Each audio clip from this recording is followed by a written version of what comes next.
Tamil Nadu 360 News. திருநான்கூர் அரசு பள்ளியில் சமத்துவ பொங்கல் விழா சிறப்பாக கொண்டாடப்பட்டது. இதில் ஆசிரியர்கள் மற்றும் மாணவர்கள் ஆர்வத்துடன் கலந்து கொண்டனர்.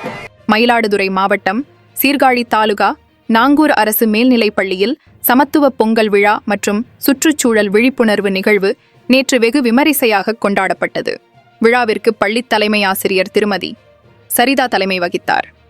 உதவித் தலைமை ஆசிரியர் திருமதி மணிமேகலை முன்னிலை வகித்தார்.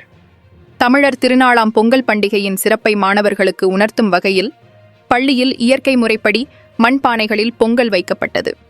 விழாவின் ஒரு பகுதியாக சுற்றுச்சூழல் பாதுகாப்பை வலியுறுத்தும் விதமாக புகையில்லா போகி குறித்த விழிப்புணர்வு உறுதிமொழி எடுக்கப்பட்டது. பழையன கழிதலும் புதியன புகுதலும் என்ற போகி பண்டிகையின் தத்துவத்தை பின்பற்றி சுற்றுச்சூழலை மாசுபடுத்தாத வகையில் புகையில்லா போகியை கடைபிடிப்போம் என தலைமை ஆசிரியர் முன்னிலையில் மாணவர்கள் மற்றும் ஆசிரியர்கள் அனைவரும் உறுதிமொழி ஏற்றுக்கொண்டனர்.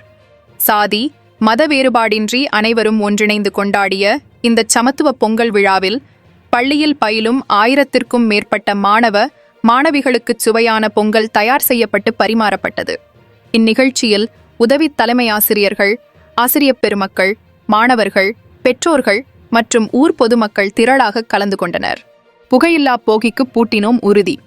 நாங்கூர் அரசு பள்ளியில் இது நல்மாற்றத்திற்கான தொகுதி. சாதி மத பேதமற்ற சமத்துவப் பானையில் பொங்கலோ பொங்கலாய் பொங்கட்டும் மகிழ்ச்சி. உங்கள் ஊர் செய்திகளை உரத்த குரலில் DN 360 செய்திக்காக சீர்காழியிலிருந்து செய்தியாளர் ஜோசப்.